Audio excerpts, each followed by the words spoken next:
Today's flavorful story begins in Shandong, China, where fermented soybean paste began about 6,000 years ago. The trinity of ginger, garlic, and spring onions creates the first layer of aroma.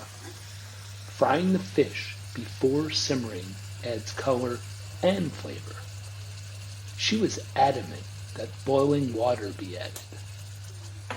After simmering, it's important to rest for about 15 minutes for the sauce to thicken and to let the flavors harmonize.